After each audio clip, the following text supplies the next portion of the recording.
today. So every day we start fresh because we can't affect the past, but we damn sure can make a difference today. Welcome to episode 59 of Shop Talk. It's Jennifer and Kari here, and we are going to be discussing 304 titled Sabotage. And it's another important episode. Like, we're diving into more of Jackson's storyline with Stanton, as well as Nolan's mom, and a few more other things that we'll get into. We do have some news, not too much because it's still hiatus. But the Rookie Feds cast is giving us all the behind the scenes footage. Honestly, more than like the OG Rookie cast, which is interesting. But yeah, we love to see it. So they were filming like on a beach. Looks like they were like on a vacation or something. So that'll be really interesting to see. Yeah. And then Eric and Roslyn are still uploading episodes of their podcast. He said Dijo, so be sure to check that out. I didn't see any like video teas today, did you? I did not. I don't know if it's because, well, I don't know if they would like upload because I know they were on their like vacation thing. Yeah, but I would think over that those would be filmed theaters. when they do the episode. Yeah. I don't know. Interesting. But I also haven't been on Twitter like that much today, so Yeah, I was gonna say I've not actually checked my phone since this morning. yeah, So if we missed it, it's there. apologies. Yes. But yeah, hopefully. So everyone's like manifesting the Rookie promo. Hopefully we get that soon. Remember last year it dropped like at the beginning of September. Yeah. Yeah, I Well, because remember. like they said, like all the promo photos are like gone from like the press site. Yeah. It's got to be coming. It has to be because like this time last year I was like 6 hours behind like my normal time, and when I got back is when the promo dropped and everything because I was like going in and out of jet lag. So hopefully we get that before like around the same time. So hopefully. Or even just, I mean, not that I obviously I do want the original like Rookie promo for season 5. But I'm also just I kind of want like another like mini teaser or something of like the Rookie Feds, but like with the rest of the cast. Yeah. Too, because like I want to see like even if it's just like, you know, a 5-second clip of like, you know, Kevin and Britt and James and you know, and Frankie and like whoever, you know, like just everyone else. Like, I mean, I love Niecy, don't get me wrong. She's a badass and she's fierce and we love her. But it's like, you know, we kind of like already know like what Simone Clark is about. Yeah. Like, I want to know just like who like, I don't know, I just want to see the other characters like in action, I guess. But honestly, I'm just ready for everything. Promo photos, key art, like posters, everything. Yeah, posters. Just give it to me. Like I just want to see. Well, also like for the Rookie Feds, I'm just like, okay, obviously they're going to be in suits, but like what's Kevin's character style? Like what's Britt's character style? Like I don't know, I want to see that. And then I'm also like you, like I just want to see the trailer with them in it because right now I like we have some of the characters from the backdoor pilot, but like we don't have all of them. Yeah. Because because we know about Felix, we know about Felix's character, we know about Simone, obviously. Or sorry, I said Felix. That's the actor name. Garza. Sorry. Yeah. We know about Simone. We know about Cuddy. Yeah. But even then, like I feel like we didn't get like we did get like a good intro to them, but like I want more. And I don't know, I guess because I haven't waited for a new show like this where we were introduced, but like it's still coming. Like I haven't waited for that in so long. Yeah. That I'm just like, oh my God, this is what it's like to like have to wait like a full hiatus for it. So yeah. I mean, I can't remember the last spin-off show that I was waiting for. Yeah. Honestly. Yeah, prior to like the this. rookie, we're just like, okay, yeah, like we know Chenford's coming back, like we know how they're gonna be, well, Yeah. kind of after Although I defense. don't know, because people are like But wondering if like, Chris is gonna make an appearance in the trailer, Mhm. or like, if other things like that are yeah. happening. So It's also been like rumored and tossed around that Jenny Bradford is coming back. Like I saw people talking about that. I know, yeah. Saw people talking So about that. Saw people talking about that they think that maybe Elijah is coming back, like yes, because he Brandon posted McLaren. about it. Yeah. And I mean, yeah, there's So, more things that film at Paramount, I'm sure, but like just but the like, what are the coincidence. chances? Yeah. Yeah. Okay, listen. The only way that I will accept him coming back is if he keeps hands off Wesley Evers and Angela Lopez. That is the only way. Yeah. I don't know who else he would mess with, but like, keep your Yeah. hands off of them, Malaysia. Also, I don't know. Like, I also want to see who this new rookie is that John's gonna have, because Yeah. there's been some Yeah. talk online, but like I know. nothing Yeah, nothing nothing's is like concrete. concrete. And Yeah. honestly, I don't know if I fully believe it. I guess I just I don't want to know. like get my hopes up Yeah, no, I don't either. because a lot of the trailers I feel like look alike. Yeah. So Yeah. no, I just can't get my hopes up. But I'm like really just I need, you know what I think I need is another Deadline article saying Yeah. something like new casting, or if there's going to be any more of the rookie feds cast. I would think we would already know that, but you never know. So Yeah. yeah, but that's about it for the news. We don't have much, just like Yeah, behind the it's just scenes, and yeah. everyone's just like theorizing stuff. Yeah, So it's just we're just yeah, talking. We wish we knew more, but yeah, we know nothing really. we know just as much as everyone else. So Yeah. without trying to like theorize too much, because Yeah. like we said, we don't want to get our hopes up. But also the video that someone made last year of like the office reaction to the fire, like the Oh safety yeah. training, that's been going around again. And actually, I was watching The Office yesterday, and that scene was on, and I was like, this one just doesn't hit the same as like the rookie promo one. I was like, it just doesn't.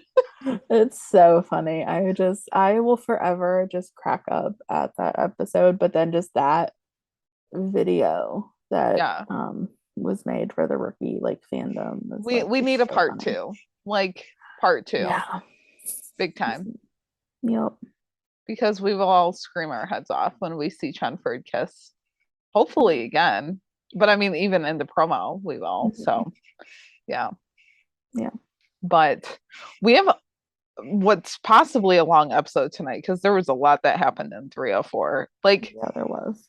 there were 4 storylines, and Mhm. 2 of the storylines had like a lot. Yeah. So should Mhm. probably get into it. Yeah. Should we start off with Nolan and Harper and then his mom? Honestly, yeah, because it like I forgot how like amusing this storyline was. I forgot that his mom came back, or we met his mom. I like remember because she came in like 303, like the Yeah. episode before this. But yeah, I kind of forgot that she didn't leave yet. Like Yeah. she was back for another one. Also, watching this episode again, I was like, I don't really know if I like her. And like, if I No. do, how much do I like her? I was like, Yeah. okay. But anyway, she's in town, she's making breakfast, and John's like, yeah, I can't have pecan pancakes since like I was born. Like, I'm allergic to nuts. And she says that she canceled her ticket, and he's just like, you were supposed to stay the one night. Like, you cannot stay. I have to be like super focused on work. And then she gets delivery for CBD oil. And John's like, do you plan on selling all of this before you leave? Or like, are you going to stay here until you sell it all? And he's just a little annoyed that like she didn't ask him about it first, which I get, but also like she's your mom, dude. Like, I don't Mhm. know if she has to like ask you about it, but okay, whatever.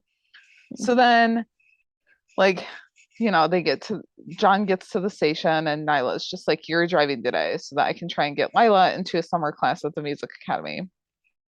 And spots are limited. So if she misses the registration window, then Lila's obviously not getting in. So John, the Jinx, asks like, what if they get a call, leading Nyla to get all sassy. And she's like, do you think that I can't handle getting my daughter into a class? Like, I can do this and I can do work all at the same time.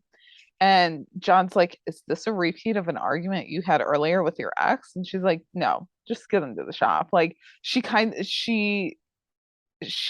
like didn't want to admit it, but she knew that he was right. So Yeah, this whole scene was so funny. It was yeah. like my favorite thing ever.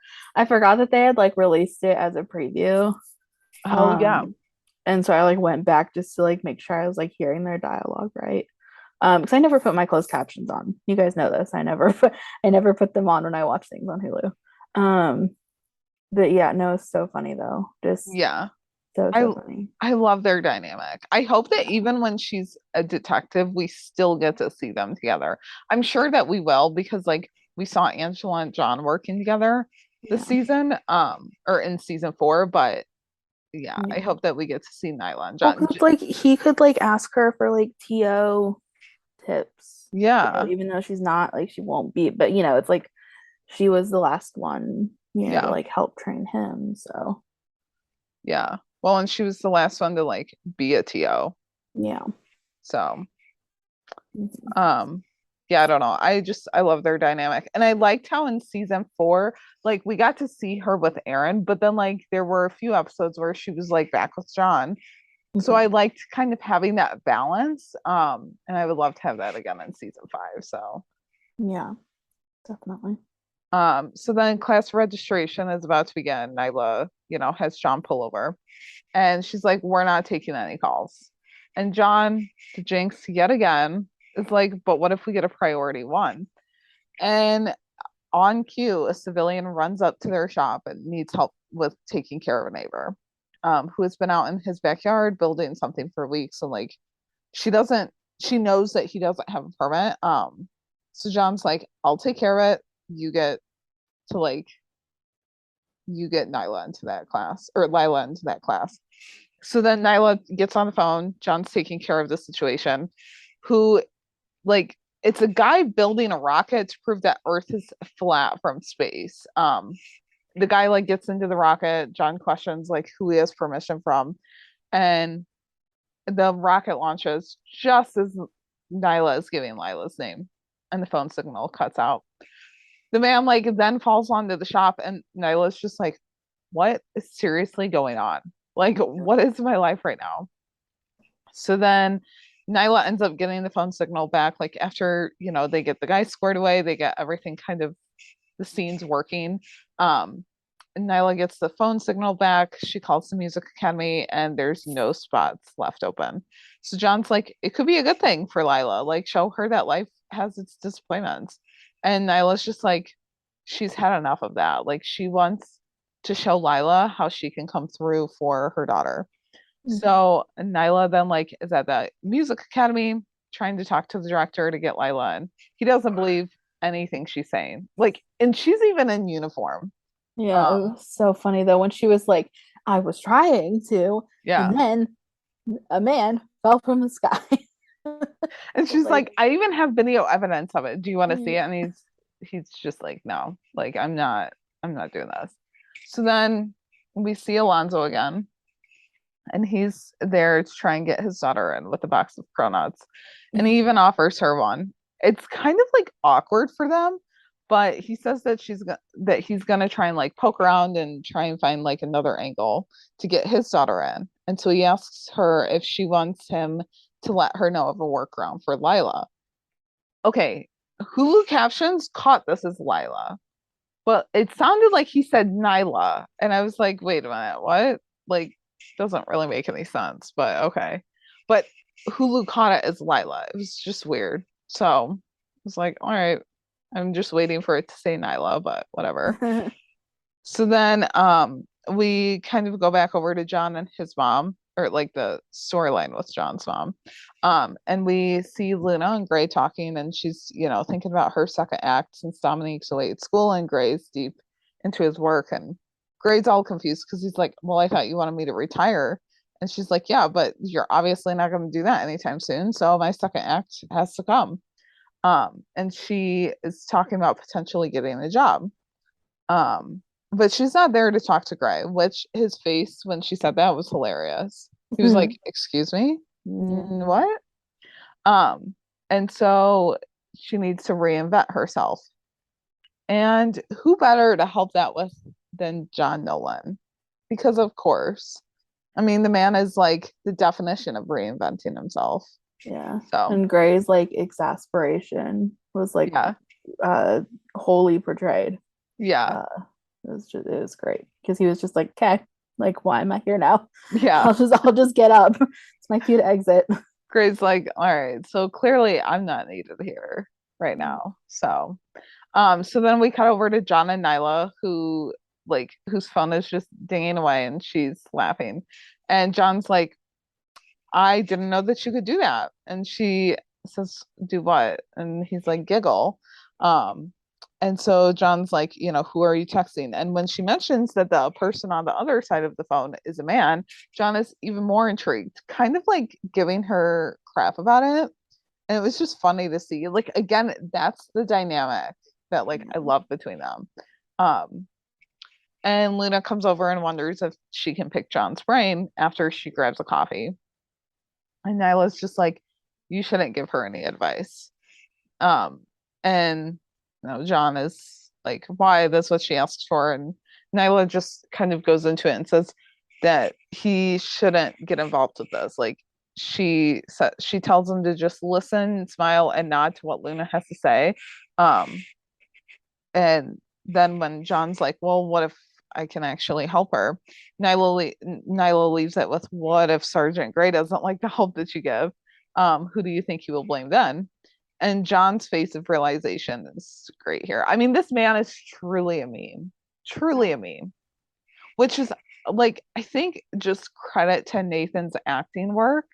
But I wonder like how he tapped into it because I was watching an episode of Castle last night. It just happened to come on TV and I don't know. But he wasn't as much of a meme in that. Like, Yeah.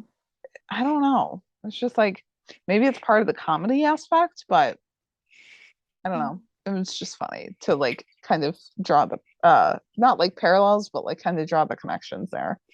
So then John can sympathize with Luna and he's like, they're talking and he tells her to just wait and be ready for her eureka moment.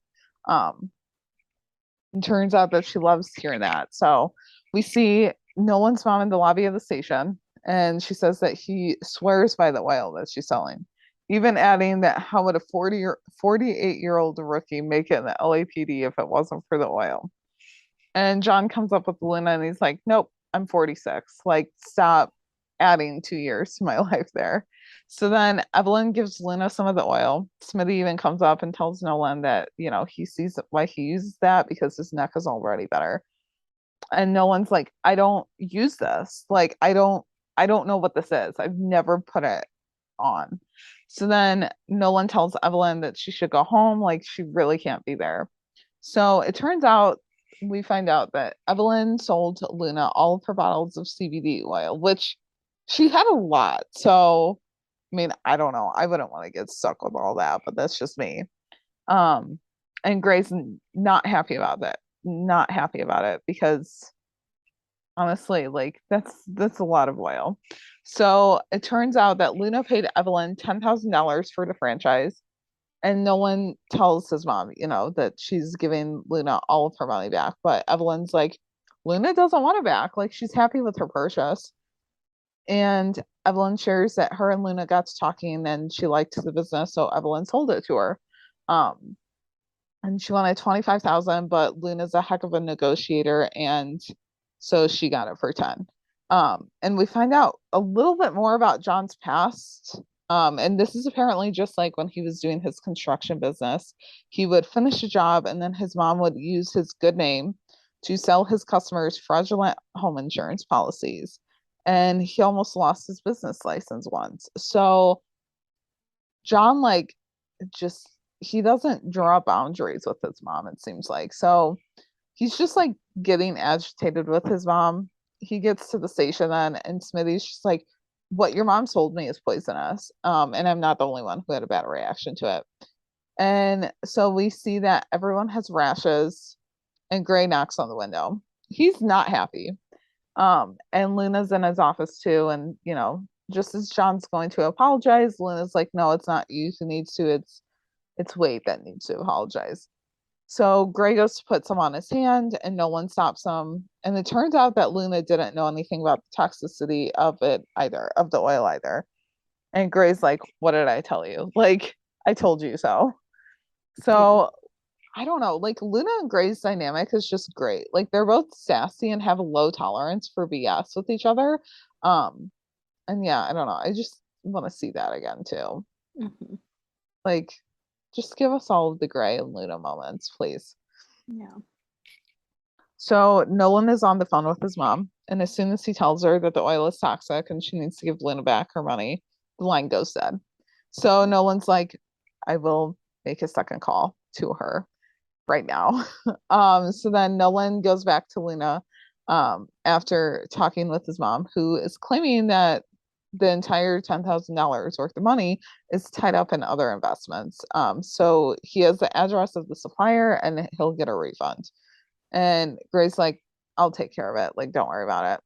And then Luna, she is an independent woman, takes the address and she's like, nope, I'm taking care of this. So you two can tag along, but this is going to be me taking care of it.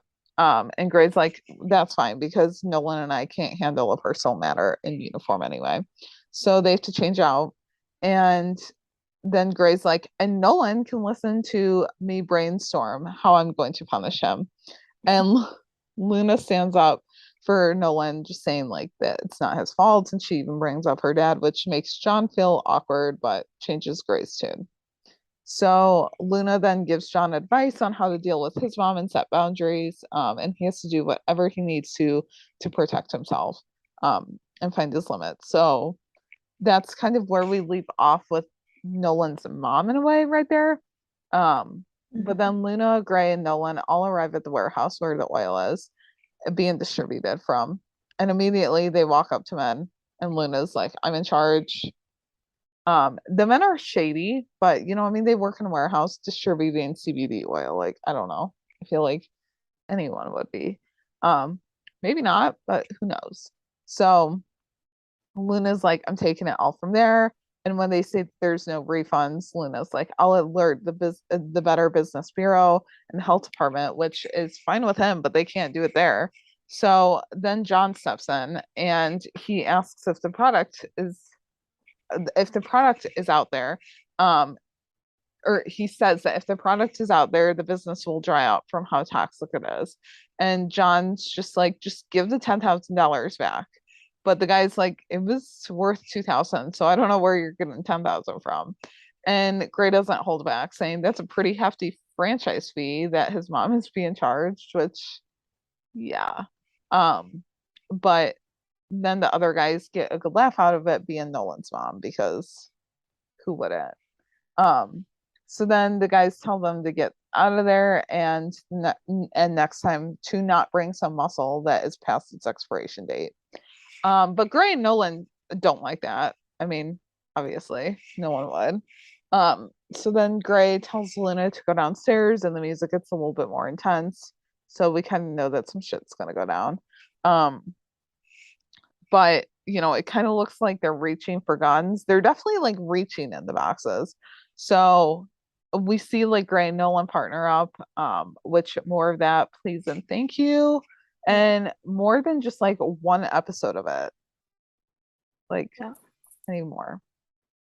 But then like as Luna's calling for help, one guy comes and stops the elevator from closing, but she has her pepper spray and she kicks him to the ground. So the guy then crawls back into the room and Nolan and Gray sees her and he's just like sees him and he's like, that's my girl. He's proud of her. We love proud Sergeant Wade Gray. Yep. So then we get to the end of the episode and Nyla's walking out of the station and she stops in the lobby and she sees that Alonzo is there. And he says that he had to give her the good news in person because both of their daughters are now enrolled in the music academy for the summer. So the director has a charity that's close to his heart and that's also desperate for volunteers. So she'll have to clear her calendar for a bit. And she asks how she can thank him. And he suggests going out to dinner. But she's like, I can't tonight because I've got Lila. But she owes him. And because he's a single dad too, like he understands. So that's cool. It's kind of funny, like watching this back, knowing that like Yeah. Noah's with James now. Yeah. When Alonzo was like, you can make it up to me by buying me dinner or whatever, I was like, I'm sure that he didn't mean it like that, but like I took it that way and I was like, dude, she wouldn't buy you dinner. Like I'm sure that you either you guys would like split, like go Dutch on it, or like you would buy the dinner. But like she can take you out, she can ask you out, but like you're not gonna make her buy the dinner, are you? Like, I don't know. But maybe that was just me like reading too much into it. So Yeah, I don't know. I guess I didn't like think of it as you were yeah. saying it, I guess. So then Evelyn comes home to find her bags packed. And Nolan's just like, I got you a room at the airport hotel. Your flight leaves at 6 a.m. the following morning. And she's not happy about it for a few reasons. But she has to deal with it because her problems are no longer his and he wants her gone. This entire scene was sad to watch because, I mean, you realize Nolan's dad isn't around. Yeah. Henry is like off in Japan in season 4. Like he's not around. Nolan's divorced, so his ex-wife isn't around. Like Nolan doesn't have anyone. And so for him to even like push away his mom, I was like, man, that's like really sad. Like he's really relying on his coworkers to be like any source of support for him. Like it's the found family aspect, big time. Well, because like what he broke up with Grace in season 2 doesn't start dating Bailey until the like end of season 314. 3. Yeah. So it's not like he has like that aspect of his life really like squared away either. I was trying to think, was there another woman in between Grace and Bailey? But Oh no, God. there wasn't. I don't think so. I don't know. But then what the heck was he doing? Well, he had to get through all the Armstrong stuff. That's true. Yeah. And then like not getting to be a detective. yeah. Well, and then he had to do like a 30 extra days like for training and stuff. So he was just He like was held in back. his like ethics class too, like with Oh, right. He went Professor back to Ryan. school. That's right. Yeah, I Right. did like when they didn't focus on him having like a significant other. Yeah. But I mean, it was it like showed his refreshing. growth. Yeah. But it was just like he didn't have that aspect to like lean on in like Yeah. this moment. Too. Yeah. So yeah, it was a sad scene. It was. And like, you know, he showed emotion too, which we haven't seen Nolan do. Nope. So, but then she's like, you know, you have all of your little cop friends fooled, thinking you're a wholesome small town guy and you're just like your father. But Nolan doesn't like hearing that. Honestly, I didn't either. I was like, okay, you're taking it too far here. Like, I know that you're pissed at him, but like, this is just not right. And you know, I mean, Nolan is like her only kid, so like just the way that his mom like talked down to him, like it just made me very uncomfortable. And he says that he'll always love her, but like he just doesn't want to see her anymore. And before she leaves, she has to get one last jab in though, saying becoming a cop at 48 is ridiculous. And John's just like, I'm 46 and this is over. And he's just feeling torn up about it. And like the music that's playing is just so fitting. Like, I don't know. It was just a sad scene. It really was. And to see it like 4 episodes into season 3 was really sad too. Yeah. It was just not things were not going very well for John. Like no. Post season 2 finale /301. No. So yeah. But that's it for the Nolan and Harper with a little bit of Nolan's mom in there. Yeah, it was Yeah, I just felt so bad for John. Like, Same. it's just, yeah. Because, like, because he's not one to, like, like, dish the, like, rude or, like, mean or underhanded comments, like, back to people. Yeah. I mean, he'll stand up to people, but he's not, it's like he's not going to be, like, have that intent to, like, hurt Right. someone with words. And so I just feel like it's hard for him to, like, deal with that Yeah. being done to him, which is understandable. Mm-hmm. But yeah. Yeah. I don't know. Like 301 to I would say even like 305 were like tough episodes, like for everyone. Yeah. So yeah. Mhm. But Well, take us through Weston and Stan.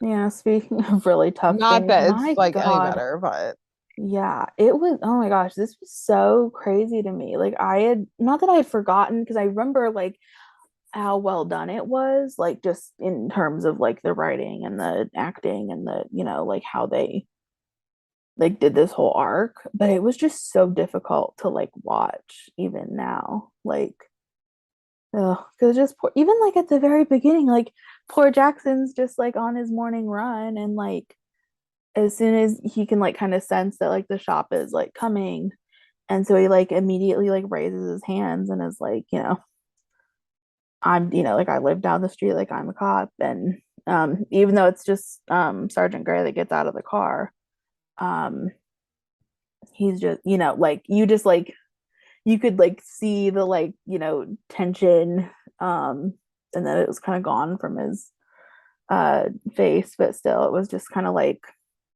and they did not the, what is it, not the heartbeat thing, but you could like hear the like his like feet on the pavement, I guess, yeah. like as he's running. Like, I don't know, it was just, that was a well done like start for him. um and Greg came to talk to him because he was like, you were right, like benching Stanton isn't enough, like he needs to be off the job for good. But since like Gray's hands are tied, so he can't do anything, but like Jackson's aren't. So um he asks him what he's like willing to do to like take Doug down, essentially. And he's just like, like whatever it takes, like he wants to do this. And so Gray will supervise West as he keeps like a sort of like a like running tab in a way of like infractions that Doug will like, or they're like predicting that he will do on the job, because we know obviously he's not a good cop, and so these things are going to come up. But like he can't really like talk about it. Like the only other police officers that will like know what's going on is there are Tim and Lucy, because they'll be like the quote unquote backup for Jackson. And so the first time they are riding in the shop, like Doug's being all casual, asking if like Jackson caught the game last night, and he's kind of like rolls with it, and he's like, like, yeah, they really did good, or like they like whatever. He's just like responding like everything's normal. um Things like, it was, I don't know, like they did a good job of just like, what's the word I'm looking for, like a segue, I guess, into like Doug just like glancing over, happening to see this like young man walking down the street, and like kind of asks if every like if anything looks out of place. But like before Jackson can answer, Doug's radioing the dispatch to like hold them down at a pedestrian stop. Um, and cut to Lucy being like, okay, let's go. Like, we know the, the intersection that they're stopped at. Like, we gotta go. But Tim's like, we can't be too obvious, or else like Jackson's screwed, because then Doug will know what's up. And so they have to like hang back and wait until it escalates. Um, and Which is so such a sucky thing, but I like I know. totally get it, Yeah. you know? Yeah. Like you like could obviously see the worry Yeah. that was like happening for Lucy. It's like her best friend, and it's Right. just like, you want to go help your best friend. Like Tim feels bad too, but like I Yeah. don't know. I don't feel like he's as close to Jackson as Lucy is. Yeah. Well, and it's like, and I feel like he maybe, I don't know, because they're not out of their like rookie period yet. So it's like he Right. has to kind of think, like be what's the word, like objective about it in a way. Mhm. It's like he doesn't want to put like his rookie at risk either, or like, Right. go into like this situation, like things blazing and like it's gonna, like, because then that would like further escalate it probably, Yeah. and like just make it, I don't know, because like, oh shoot, I don't know, was it, this is what happens when we watch these out of order. um I can't remember what the one was where like Tim and Doug like get in each other's face for a second, and like he was like, I have some like, new techniques or something I wanted to try, and Doug's like, okay, you want to go down? He's like, yeah, let's go. And then Lucy's like, no, like That was beginning of 305. 305. Okay, Yeah. so it's after. Because I Okay. was like, I just watched that, but I Okay. didn't watch it for the podcast. So Okay. it's 305. 305. Okay. Because Yeah. So Lucy was like, like, I got a little testosterone kick out of that. And Tim's like, yeah, yeah. you did. Like, okay. Yeah, that was Yeah. 305. Yeah. Okay. Yeah. And so like, obviously, it's like there's still this like gonna be this tension that's still there, but it's like he doesn't want to like, make it worse. Mhm. Right yet. And so anyway, but so like they do stop the shop. Doug gets out. I mean, Jackson like comes around too. Like they're both coming off their doors. But like Doug does most of the talking. Um, which like I get it. I guess like because Jackson has to be like observant and like, Yeah. like observe and report, like that kind of thing. But I just felt bad because I felt like Jackson was like so like, I mean, yes, he has to be cautious, but I just felt bad because like you knew he wanted to say something, Right. like in all of these situations, but he just like he's like between a rock and a hard place. It's just Yeah. so it's just a it just sucks. Yeah. It just sucks.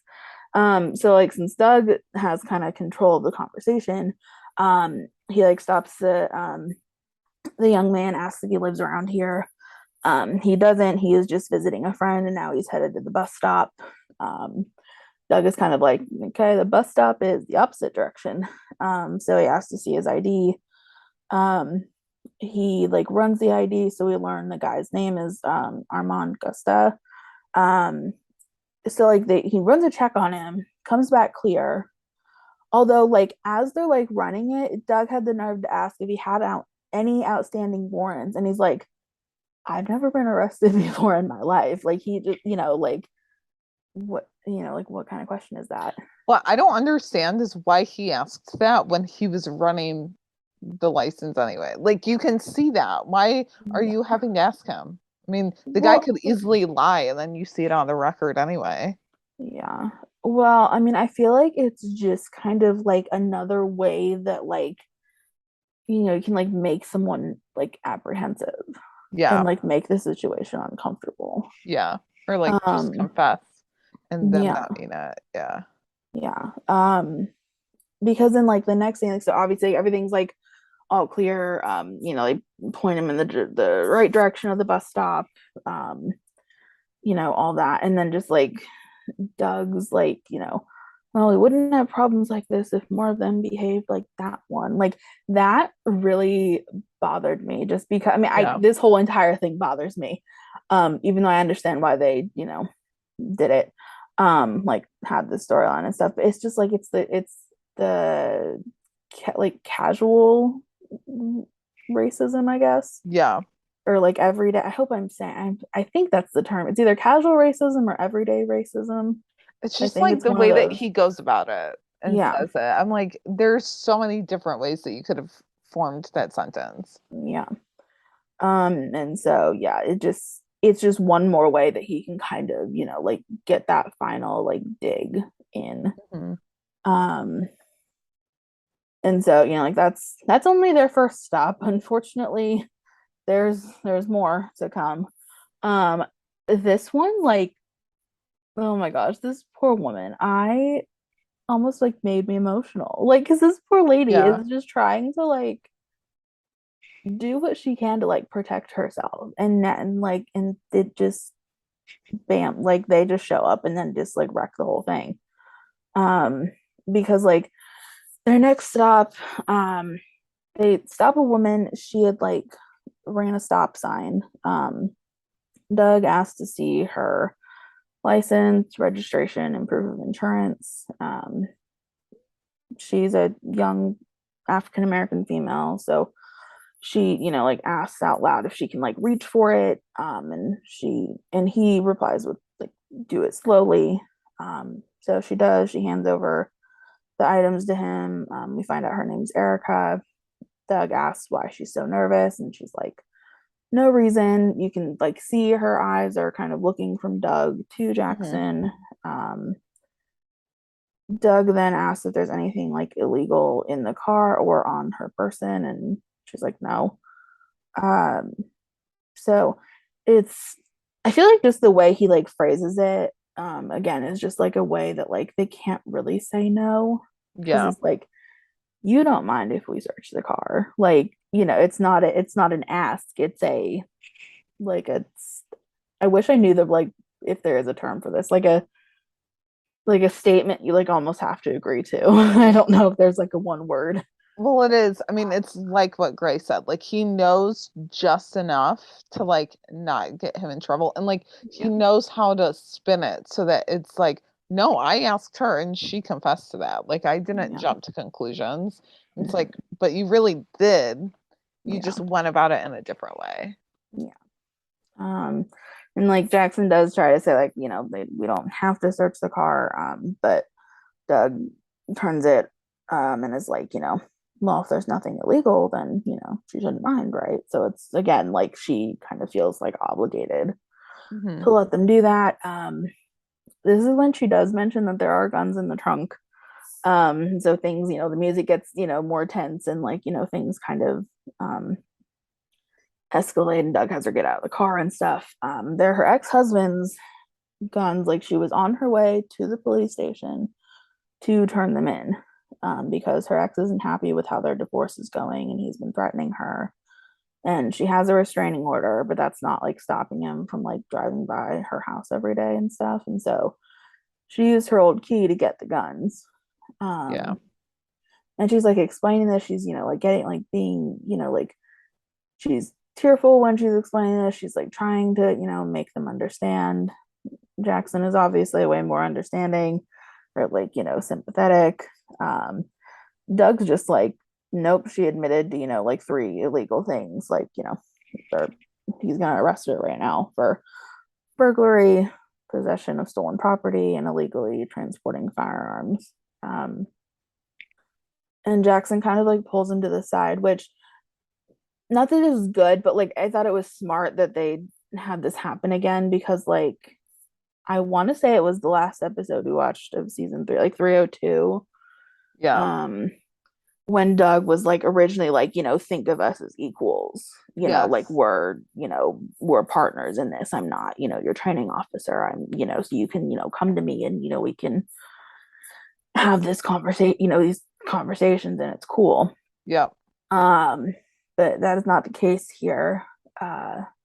He like I don't know how, maybe it's an actor thing. Like you can like I don't know, like intense emotions like emanating from their eyes or something. But like Brandon's, like you could see like his eyes like change in Hmm. his expression. And he's like, like never speak to me like that again. Like I'm your superior officer. I'm not one of your homeboys. And so, Jackson obviously like backed off and was like, sorry, I understand. Like, so they have to take Erica in.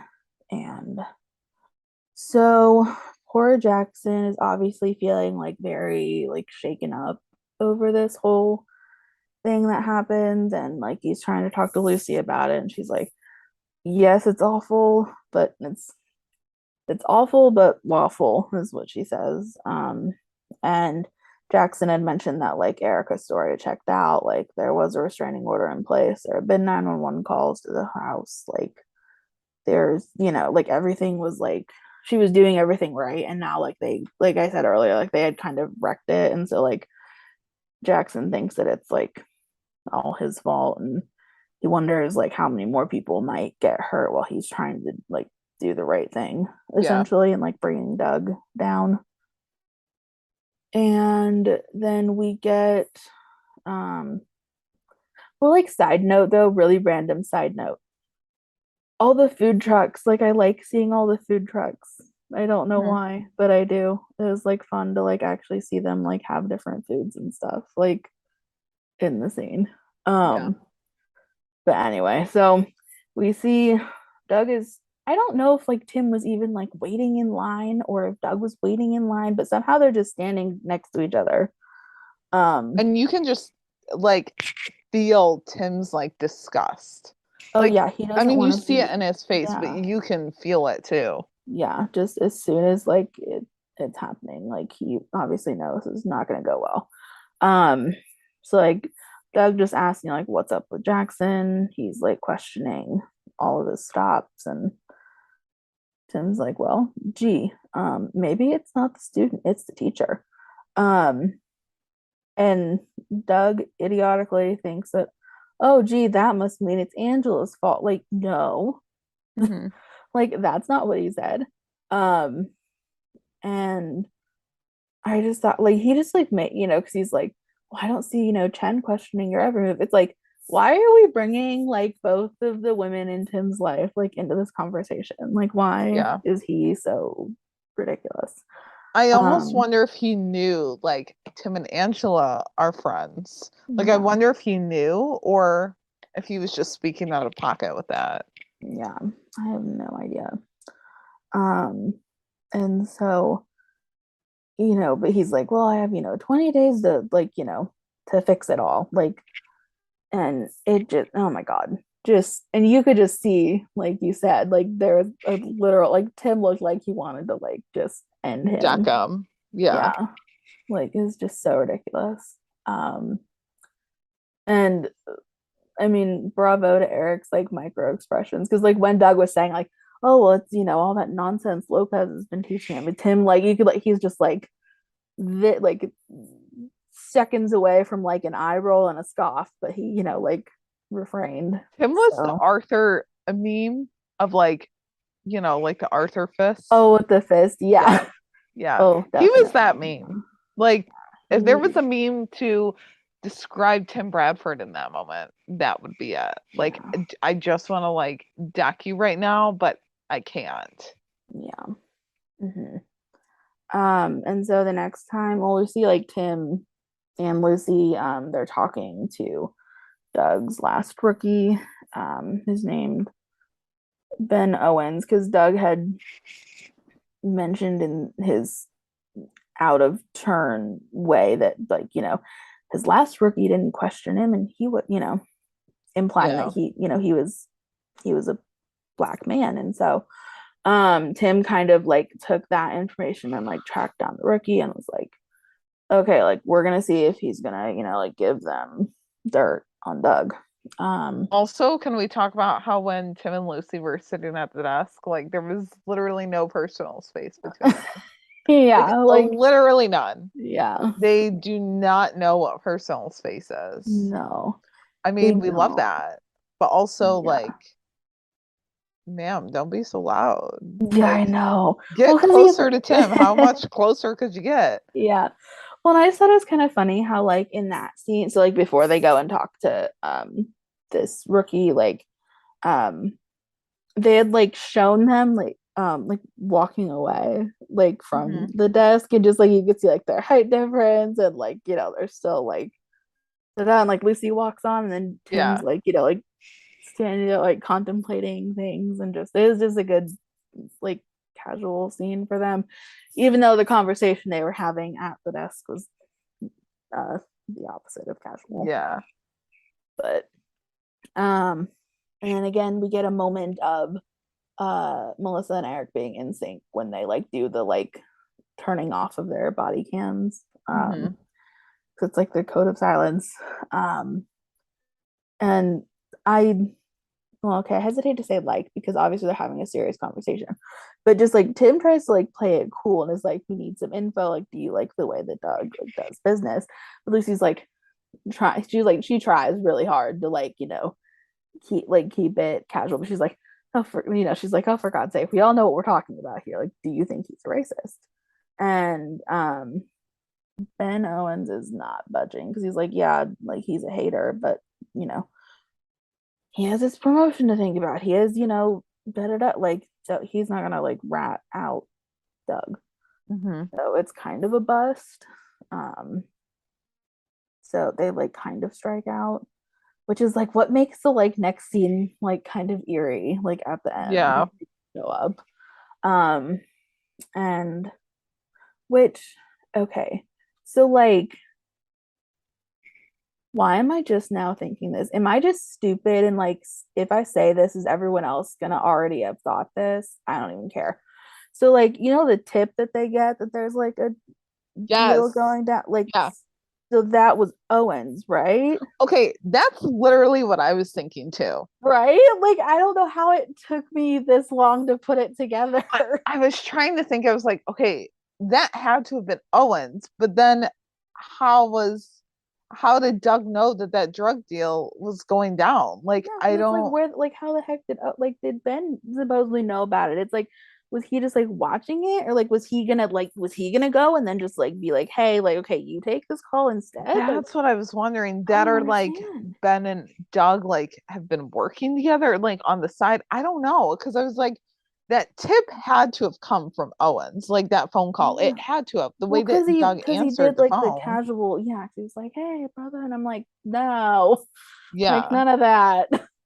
But then when he was like, yeah, we got a tip, I was like, but It's like he made it sound we're, legit. yeah. Can someone So else just like confirm that if they thought this too, like do let us know? Because like I feel like I'm like I literally thought dumb that for too. not knowing Yeah. that though, if that was like the thing. Because like were they trying to make that like an obvious connection? I apparently just didn't pick up on it till now, I or didn't what? catch it on the first watch, but on the second and No. third, I was like, wait, Yeah. this, like, it's got to have some type of connection, but it doesn't totally make sense. So, Yeah. like, what's going on here? Yeah. Like it answered some questions and then like created some others. Yeah. Also, Um I will get to it at that because I'm yeah, there's not really satisfied with how this story ended. yeah, Obviously, like next episode, but like this yeah, but episode. like for So, this, yeah, no, yeah. I'm with you. Yeah. Um and so yes, they do get a tip that there's like a drug deal going down in an alley.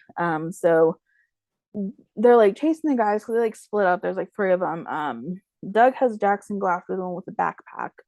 Um and the kid like throws the back. I don't know what to call it. I called it like a grate, but it's not like quite a sewer, but like it like will lead to a sewer eventually, Yeah. I think. Um, but anyway, so like the kid throws the bag down. He's like trying to hide the evidence, obviously. He's mouthing off to Doug, like trying to kind of just be like get a rise out of him a little bit, but it's like Doug did not have to take it to this level of like, he needs to be taught a lesson, so he's going to take him back to the shop.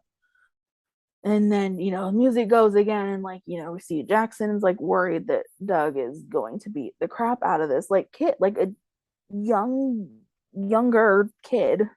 Yeah. And like Doug had lost his body cam. Well, He didn't lose lost. it. I think Yeah, he just, lost, quote yeah. unquote. And so there wouldn't be a record if like if anything like did try to happen.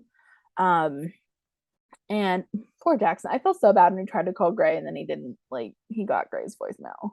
Yeah. But then, Gray had to go, Gray help was Nolan. dealing with some other stuff. Yeah, Yeah. he had to, yeah, he had a lot. And so Jackson's like, okay, like, he just takes off running towards Stanton and where the kid is. Only to find the kids in the backseat of the shop. He's like unharmed. And you kind of like you start to hear Doug will be like, like, what are you doing here? And then Jackson's like, well, I was, trying to make sure that, you were all right. And like Tim and Lucy had kind of shown up then and like just, played it off like they were in the area too. Just, wanted to check in.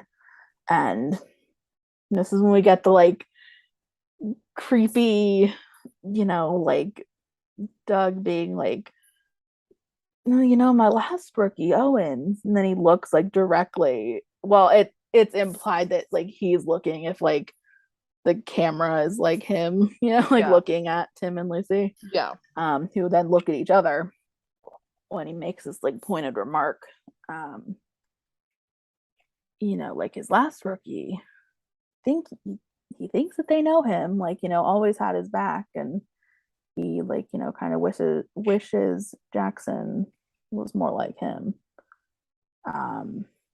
Yeah. And so it's see, then that has to be. They had to have been in communication, and they had to have he been. would have been like, hey, these two, other cops, like came and talked to me about you. Like, what do you think that's about? That's how I imagined it. When Owens was like, I'm not gonna rat, or I'm not gonna like, rat out Stan. Like yes, he's a bad cop, but like also he can help me. I was like, this dude's gonna like totally flip on them. Like I saw that coming. And then when they got the tip, when Stan got the tip, I was like, that's Owens. There's no way that that's not Owens. Yeah.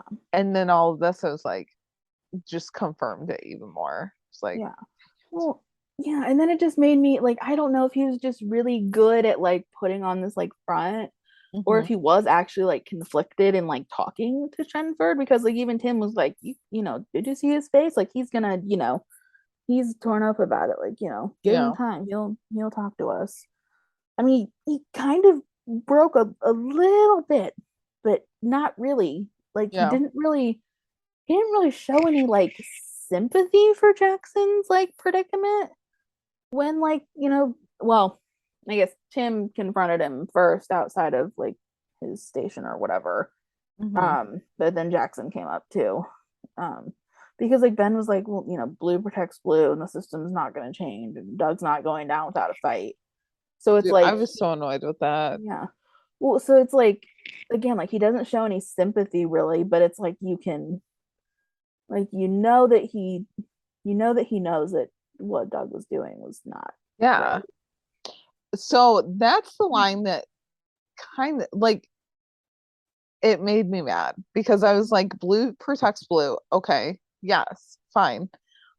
But also, like, you two are the same skin color. Like, you both are going to, like, Jackson is going through what Ben Owens went through. Why would Ben not want to help Jackson?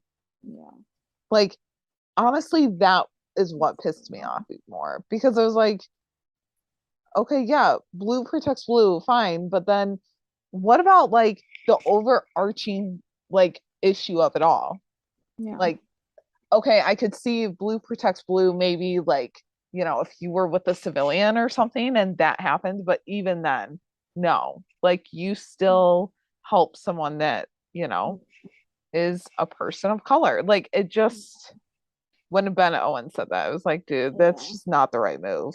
Yeah. I'm kind of surprised that we didn't see Owens again in the episode that Stan ended up showing up in. Oh, it like came back. Yeah. Because like, why wouldn't they like have still been in contact or whatever? I don't know. Yeah. Yeah. I mean, I feel like, I guess I'm assuming it was just to show another complexity in this overarching like story of an African American person having this viewpoint that most would view as problematic or like surprising, I guess. Because you would think if anyone would have that view, that would almost be Jackson, because of like him being a legacy cop and everything. Yeah. But it's not Jackson. Like, no. Jackson was willing to throw away his entire career to take down Stanton. Yeah. And it's just not, it's not fair. Yeah. No, it's not. So yeah, and it's yeah. And then of course, like on the heels of that statement of Doug's not going down without a fight, Doug wrote up a fucking blue page on Jackson and presented it to Gray, and like he's just, you know, like putting on this front of like, oh, you know, it'd be a damn shame for him to wash out of the program, like knowing full well a blue page on his record will make sure that that happens. And you could see, like, you know, Gray, like, I don't know that, because I don't know how that like works, if like, even though Sergeant Gray is like above Doug, if like he has to, like, if they're like required to put this blue page, like it doesn't matter, you know, like who wrote it or like why, if it's like mandatory has to go in the file or something. Like, I don't know, because like Gray was like, I can personally, you know, like attest to, you know, Jackson being a good, you know, or solid cop. But then yeah, he still held the page in it while he threw it down. But still, like, Doug just like got to walk away. Yeah. I'm curious now. I kind of want to know if that's like a mandatory thing, because like, yeah, that's just like the last like little, this is gonna be a bad expression considering what happened to Jackson, but like nail in the coffin kind of thing. Yeah. Like, you know, it's like, Yeah. like, just why? So I was just thinking about it. I'm curious to know if, okay, so say that Jackson was partnered up with Tim as a TO. Say Jackson and Lucy had switched spots. If Doug would have still been like this with Lucy, I'm sure, because he was a racist cop no matter what. But I mean, we even saw how he talked to Lucy in 305. But like, I wonder if he would have been this bad. I don't know. Like, I wonder. And I also wonder, did Doug knew that Jackson, like, knew who Jackson's dad was, right? I mean, he had to have. Or well, because isn't it the next episode though that he's like, my dad's like IA dumbass, like he, you know, like Oh, maybe, I don't know, yeah. I don't know if he fully knew the like scope of like who Jackson was. Yeah. Like, I don't know, because I know he said, point. because I think like in 302 or whatever, he's like, you know, well, wait, he might have, but I don't think Doug, see, that's the thing, is I don't think Doug thought that Jackson would really, you know, like have enough of, you know, a backbone to like fight that. Yeah. Which is unfortunate. Yeah. I mean, don't underestimate. Don't. No. Honestly, just don't underestimate anyone, because they can show their true colors easily. So yeah, I don't know that. I mean, honestly, though, I feel like Doug probably would have been just as bad in different ways, because not only is Lucy a minority, like, she's also a woman. Yeah. In a male dominated field. And since Doug is such a racist son of a bitch, I feel like he would kind of be this, you know, what's the thing? Misogynistic. Yeah, that's the word. I was gonna say chauvinist. Well, maybe that too. Both. But, so I feel like he would kind of be like, like, you know, what is she doing, or what is she trying to prove? You know, like, which would be so horrible. Yeah. Because I don't. I mean, not that Lucy wouldn't stand up for herself, because she would, but like, there's only so much, you know, you could do with like a person like that. I mean, even if Doug was partnered up with Nolan, like, he would still be just the nasty person that he is. I mean, well, because he would pull the age thing. I'm sure that's true. He probably would be is it ageist? Yeah. He very well could be, yeah. Although but I don't know, he wouldn't be as bad, I don't think. No, because Nolan's a white male. So in a way, I mean, he could be very like subset specific. Yeah. And be like an ageist too, I suppose. But yeah, I mean, Nolan probably would have had the easiest time. Which is, yeah, because that would be all three of the rookies. So yeah, gosh. I also wonder what it would have been like if we had Doug Stanton in season 4 and he was partnered up with Aaron Thorson. I mean, it would be the same type of thing. Yeah, it would be. Yeah. Yeah. I mean, maybe Doug would be like intrigued by Aaron and like why he became a cop and all that, but it would be the same thing. Yeah. I feel like he would just put on a show and like feign Mhm. interest, and then it just would, turn Yeah. into a shit show again. Yeah. Yeah. I don't know. It's interesting. And I'm interested to know like how they wrote him, like what they thought, like the writers, obviously, and like Mhm. how they kind of saw this little story arc, like Yeah. kind of thought about it from episode 1 through 3. hmm Yeah. Yep. But yeah, that's it on Jackson hmm for this episode. I was kind of, glad that the episode ended on something slash someone other than Nolan. Although poor John though, oh my God, Yeah. that was still really a sad note to end on for him. But I was just, just with the like complete importance of like Jackson's story, I Yeah. felt like it was good that it ended the episode. Yeah. So So next we have Chenford, which it's just gonna be like a short section because it's covering the parts that like aren't really with Weston Stan. But after Jackson says that they're good at the traffic stop, Lucy's, in the shop with Tim, and she's like, it's just not fair to Jackson. He shouldn't have to ride with the TO who he's never sure when they're gonna cross the line. And Tim agrees, saying that, he can't imagine what that's like. And Lucy's like, oh, I know what it's like because my first day as a rookie, like I thought you were gonna be my dog. And Tim gets very defensive and he's like, how am I anything like that guy? And Lucy reminds him of their first day working together, when she was walking alongside the shop and the Spanish speaking gardeners honked at them and he turned it into a Tim test. When she didn't translate his less than PC words correctly, um, he then lit into her. And Tim's like, so I'm a bad cop now. And Lucy's like, not at all. But that was a bad stop. And how do you think those men felt about that interaction? Um, and Tim sasses back, saying, I'm not looking for 5-star Yelp reviews.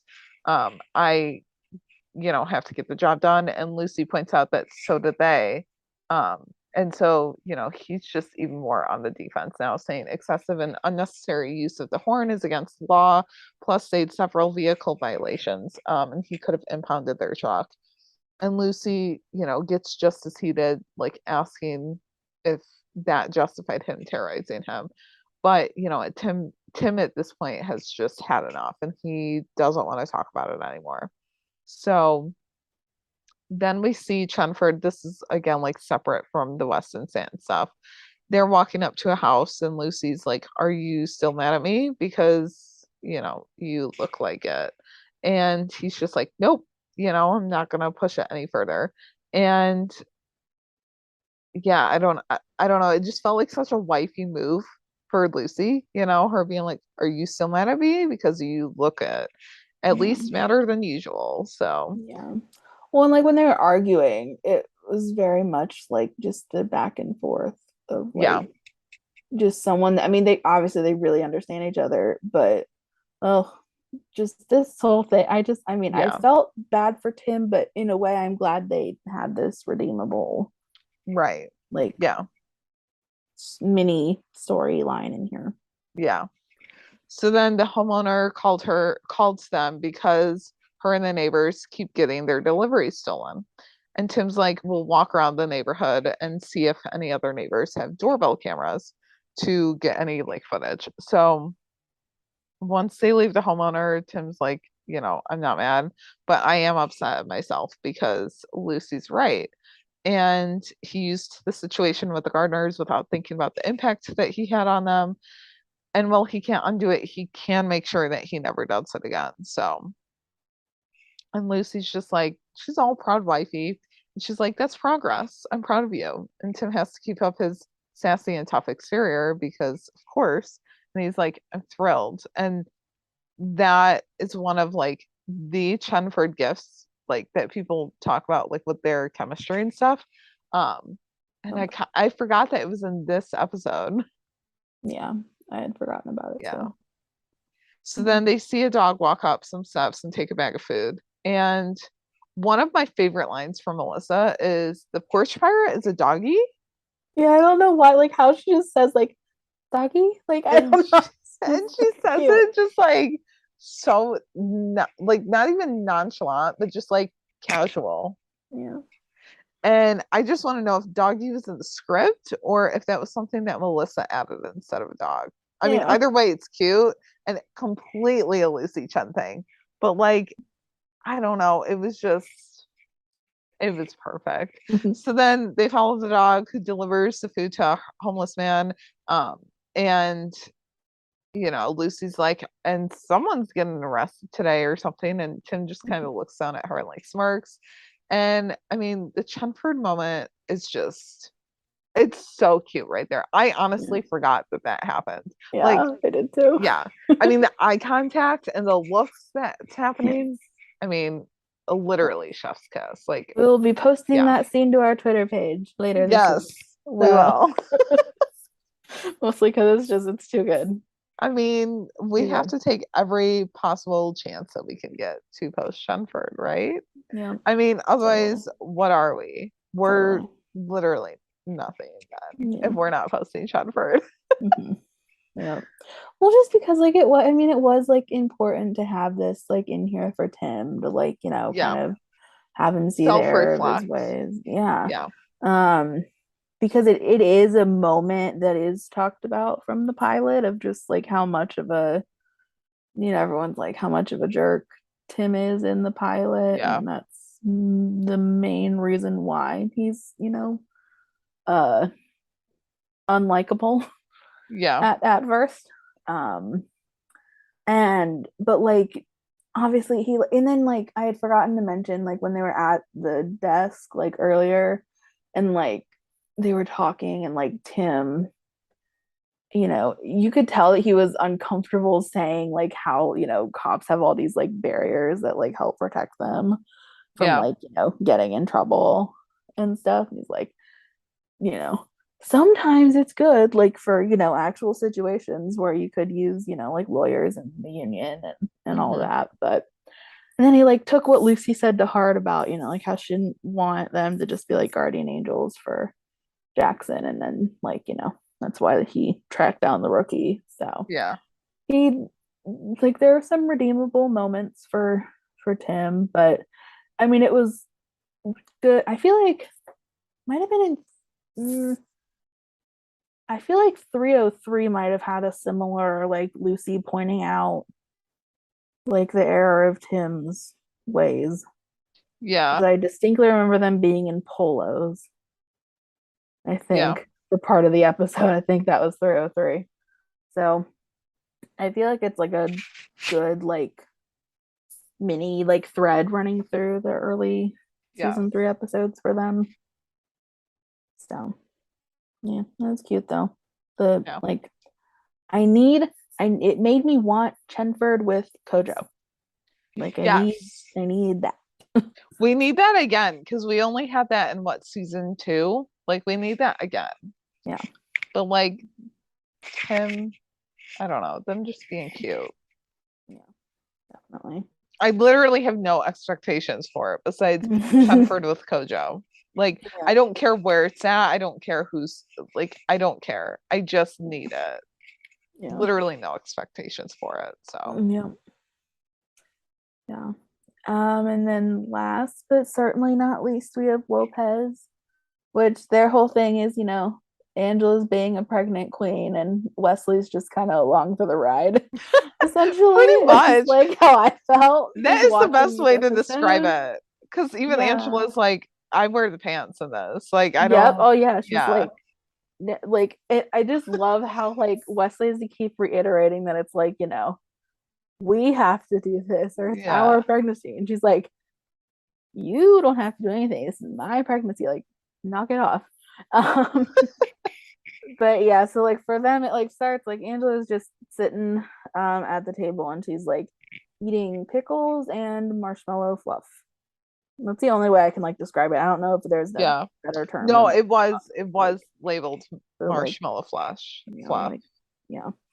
Um I also just like have to know, this is just me being extra curious of just like how many times do they have to do this like kind of stuff with like food scenes, or like was that just really just like a craving that like I don't know, since like Alyssa was like actually like pregnant, like Mhm. was it just like a random craving for her and then they like wrote this into the scene, or like And if whatever, it like I don't wasn't know. random craving for her, like if it was solely just written for Angela, how did they Yeah. choose pickles and marshmallow fluff? Yeah, I don't know. I Like, wonder if there's like research on that or something. yeah, I don't know. Different cravings. I don't know. Yeah. But anyway, yeah, it was just I wonder about these things. Because I would think that like, especially if you're like you have like just these random cravings, like I don't know if you could eat like, pickles and marshmallow Yeah, for like, 20 times or whatever in a row, or I don't know because if they like just had to cravings do come it and go, once but I or also feel like it had to have been a real craving for her. yeah. I mean, I don't know, who knows? But like Yeah. if it was me and they just were like, yeah, like you're eating this, and I didn't like some like it just didn't taste good together, I wouldn't have been able to eat it for Yeah, 20 I would takes or not. whatever. But No, yeah, I would also, not. again, that's why they're the professionals and That I'm is not. true. So, We're not, yeah. Well, see, and I mean, I would do it, but I yeah. don't even like pickles, so you could not. No, I don't think there's enough money in the world for me to eat a pickle. I can't stand them. I like go in spurts with pickles, but like I don't have them a whole lot. Can't stand So, them. but I've heard people like can love pickles during their pregnancy. Marshmallow Yeah, fluff, yeah, never heard that, but yeah. I don't know. It reminded me of this one scene in a different show that I was watching, where like the character like had a carrot, like was eating a carrot in a scene, and then just like decided to put like whipped cream on it, and then like ate it in the scene. And I'm like, so how many times do they have to do that now that they just randomly decided to have whipped cream on a carrot? Like it's so bizarre. But I don't anyway, even know how to explain that. Like I know, I a don't know. carrot and whipped cream, because you got Yeah, whipped cream, which is sweet, but yeah, then a it was carrot's so not weird. like salty. Yeah, it was odd. Like so, It I is don't odd. know. Yeah, I think that might be odder than pickles and marshmallow fluff, yeah. honestly. Especially since the like person was like definitely not. It was not a like pregnancy storyline. They were not actually pregnant. What were It you was watching? bizarre. It was. I just remember it from an episode of iCarly. Oh yeah, well, iCarly they had some like weird concoctions. It Like was so bizarre. they did. It was so Yeah. bizarre. I just like that's like the one like distinct thing that I think of when I think of that show, because it was so weird. Because I remember when I was younger and I like watched it and I googled it. I remember googling it because I'm like, why would you do this? Like, what is this? It was so bizarre. Yeah, no, they had some weird concoctions on that show, like Yeah, spaghetti tacos or something. I was like, I mean, honestly, I'm not against it, but I yeah, don't know, just kind of odd. same. Yeah, but But anyway, it makes sorry. sense Yes, now. that's what it reminds me of. But wait, was it like Yeah, spray whipped cream? Like yeah, ready whip? like I from. can't I remember. think it. I It wasn't like it Cool had. Whip. I doubt it. I doubt it. It had to, I think it was whipped cream. I don't know. Maybe it was Cool Whip. I don't know. Hmm, It's been it's been a long time yeah. since I've seen it. I don't know. I'd have to like Google it and see if there's like a picture of it or something. I swear it was carrots Oh, and I believe whipped that it was cream. iCarly, and Yeah. I feel like I know the character that would have Where done it, but you know. where but anyway, yes, sorry. Sidetracking. That's just what it reminded me of just randomly. But yeah, and so like Angela's just sitting there minding her own business, eating her pickles and marshmallow fluff. And Wesley comes over, sits down, and is like, we have to watch what you eat. And she's like, you don't have to watch anything. um, and she like, cause he came over to like talk to her about, I guess, going to his mom's OBGYN. And she's like, no, I'm good. I like the one that I have. Like, and she's like, and my mom brought, 5 kids into the world and ate whatever the hell she wanted. So she's like, let it go. Like, essentially she's like, just nope, I'm good. Um, and I love how Wesley just like he took the jar, I think, from her of like the marshmallow fluff and was Mhm. like, this is all like sugar and all these preservatives and blah blah blah. And she's just like, you have to stop micromanaging my pregnancy. And Wes is like, our pregnancy. Yeah. He's like, who wears stretchy pants in this family? Like, and they're just like their smiles at each other because Angel's like, it's me, like, I'm right. And then Wesley finally, just like looks at her with like hard eyes, which is so nice because it's not the first, well, it is the first time in this episode that he does it, but then he does it again later, and I just like melt because I love them. Yeah. It's so good, so good. But yeah, and then so there's, well, Angel's like at work. Wesley drops by the station and is like, we need to talk again about like her seeing his mom's doctor. And I love how Angela's literally like, shut up with that, and like literally just Yeah. like yanks him to the corner so they can chat. I mean, if it wasn't like if the detectives didn't know about it then, which they obviously didn't, like Yeah. that would be something that would like perk my ears up. I'd be like, what are you Mhm. guys doing? Like, Yeah.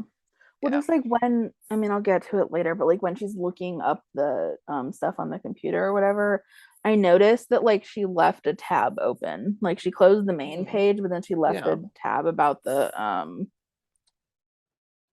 what is it called? Oh my god, I don't even know what it's called. The little like the test that they The amniocentesis. yeah, that's the word. Yeah. I'm like, what is it? Yeah, she like left a tab open about that, and I'm like, well, gee, you think that maybe that might, someone might have seen that. Yeah. Um, I don't know, but yeah, so they definitely might have figured it out. But um, yeah, because that's what she's still concerned about. That they're gonna figure out that she's pregnant, and Leslie's like, okay, like, but listen, like, I have this reason that you need to go see this doctor. Because I guess he Wesley's dad died. He took a DNA or genetic test, DNA test, Hmm. whatever. And like he found out that he's predisposed to Fragile X syndrome, which can cause like disabilities and like seizures. Um, and like they won't know, like it's one of those things where like they wouldn't even know if their baby had it until like Yeah. it would be, like way down the line. But like like Wesley still wants Angela to like go see the specialist because like just he just wants the best for her. And so she's like, okay, I'll make an appointment. um she's understandably shaken by this like new development.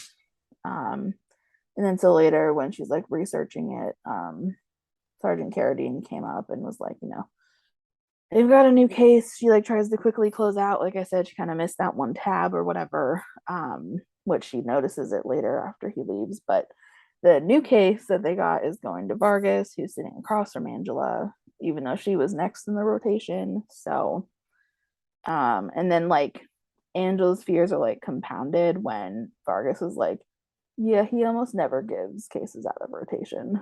Um, and so that like that's what kind of leads her to like open up to Nyla more, which Hmm. more of that friendship too Yes. in season 5. I mean, we saw quite a bit of it in season 4, thankfully, but Oh my God, I just saw it. Season 5 play date with their babies. please, I will like cry. I I will cry. again, I don't even need to see the babies playing. I No, mean, that would be cute, but I don't need to see that. no, Obviously, TV schedules just don't align with that sometimes. But yeah, like Angela and Nyla just like chatting on the couch. yep. Please, And then James and please. Wesley can Get either, drunk and then like come home or something. yeah, I was like, they can either get drunk or be the ones to like be on babysit, like baby watch while Yes. their kids are playing. I'm telling you, we are like writing season 5 here. I Like, know. let's Yeah. rookie writers hire us. Yeah. We'll Please. come up with it. We just need like someone to like execute it more. Yeah. You know? Yeah. We'll work for free. Yes. Essentially. Literally, like I will. Yeah. But yeah, and so like so it was nice to see Angela opening up to Nyla and be like, like I'm drinking decaf because I'm pregnant, and like, this whole thing is happening with, my sergeants assigning the good cases to the non-pregnant people. And she tells Nyla about the amniocentesis that she has to get because of the Fragile X, and she's like scared to like kind of like have to go through this and like no. But Nyla was like, well, because she was like, does it get easier? Like, this whole being, becoming a parent thing. And she's like, uh no, not yet. But it's like, and it's nice to just like have Nyla be that like kind of like guiding light in a way for Angela, like throughout season 3 in terms of like the pregnancy thing. Yeah. And then yeah, it was just cool. It was cool how that like worked, because it's like, you had Angela pregnant in season 3 and then Nyla in season 4. Yes. And so he's like got to see just, them like just bonding even more over that. And so it's just cool. Then our second instance of Wesley heart eyes happens in this last scene for them, because like they're meeting up in the parking lot, or parking garage, I guess, rather. And Wesley's like, Angela, I need you to like talk to me. And she's like, I'm scared, and he is too. And then they like try to continue the conversation, although out of the corner of Angela's eye, she sees Carradine walking. And she's like, hey Sarge, a word. And he's like, I'm in a little bit of a hurry. And she's like, I don't care. Like, yeah. I love how she just flat out said that. Like, she gave zero fucks, like that she was talking to her boss. She's like, I don't care. Like, stop moving. Yeah. Like, I need to talk to you. And she tells him that like giving away her case was like BS, and like just because she's pregnant doesn't mean she can't do her job. And it was like one of those like, classic moments where like character A is revealed too much and was wrong about the situation, and then character B has to like swoop in and be like, that's not why. And so he actually gave the case to Vargas because he had CIs to use, and like not because of Angela's pregnancy, because he didn't know. But he was like, but congratulations. And like Wesley's like looking back and forth like between them. This whole conversation's happening. But like when after Carradine tells her congrats, and like he's like, can I go now? And she's like, yeah, sure. And but like just Wesley looking at her with like hard eyes again. It's just like couple goals, and they're adorable.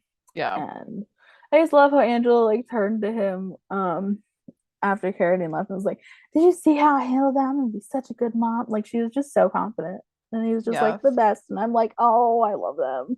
Wopez literally has my heart. They're like so cute. Oh god. They're so cute. I love the way that he like adores her, and he just like watches her in awe of things. Yep. Like, yep. Yeah. So like good. he doesn't need to try and be like the best. Like, nope. Because he lets her shine at times. Like, oh my gosh, I just love it. Like, honestly, okay, TV has romanticized a lot of things, but like they don't romanticize that type of a relationship. Like, I don't know. Maybe they do, but like for me, it's like no. Like, there are people out there that are like that just want to watch you succeed, and like just want to like watch you do your thing. And we need to highlight those, share more about those people. Yeah. It's honestly like one of those ones where I think like if they were to do like the Sunshine sunshine protector thing. It would honestly be like it's Wesley's the Wopez. Yeah. sunshine, Yeah. and like Angela's the protector because she's like, I'm a badass. I will like. I mean, he has his moments too, though. Don't get me Yeah. wrong. I was But gonna just say it could still, like, easily be just flipped too for them. yeah. But just like at least in this, it's just like Angela is a badass. Like like he Yeah. said, I think at some point in season 3, she was like, "I'm pregnant. Don't try me." Like Yeah. like she is a badass, and she has this handled, and so it's just Yep. cool to see. So Yeah.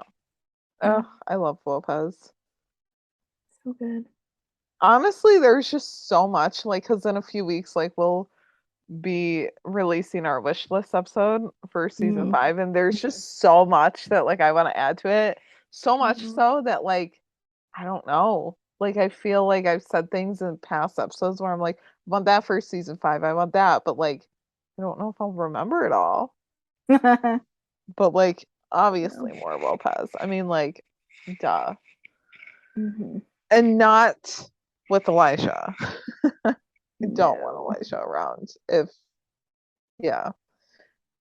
Similar to, wait, what? Oh, when Alexi said at the San Diego Comic Con, he's like, there will be angst for Chenford after that kiss. I was like, no.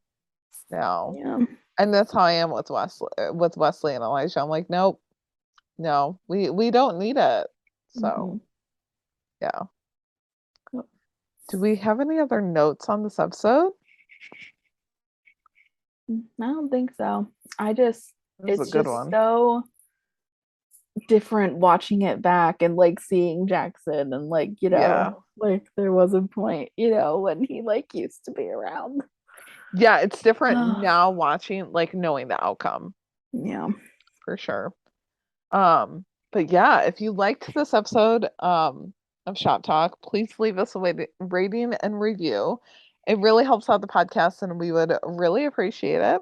You can find us on Twitter as well at the Shop Talk Pod _ You can give us a follow. We'll be best friends. Like, it'll be great. Or you can email us at shoptalktherookiepodcast@gmail.com with all of your thoughts. If you guys have any, like, things that you want to see in season 5, like, let us know, because we'll definitely be sharing them in one of our upcoming episodes. Like I said, we'll be releasing our season 5 wish list episode in a few weeks. So yeah, get in your what you hope to see in season 5. So you can find us individually on Twitter as well. I'm at jstark805 804. I don't even know what's going on right now. It's one of those nights. And I'm at Carrie Hyman. I was like one number off. Like, honestly, it's fine, whatever. I don't even know what's going on. Yeah, so then next week we'll be back with an episode Weird. going over secrets and lies. Yep. With So, Eric and Makia. So yeah. that'll be fun. Yeah. Because we've never seen, well, I have seen some of season 1, but it's like an anthology show, so it has completely different cast in season 1 than in season 2. So yeah, I didn't realize that until I was like looking at the trailer, and I was like, wait a minute. yeah. Wait. And then I went on to IMDb and I was like, wait, why is Makia only in like 10 episodes and it's season 2? So yeah, I didn't realize. But yeah, Secrets and Lies should be good because there's, well, Erica and Makia are in it. And then Charlie Barnett from Chicago Fire and like Russian Doll and stuff is in it. Yeah. And I thought that I saw someone else was in it. Oh, I mean, Annalyn McCord is in it, who I adore from 90210, but that's probably not who you're referring to.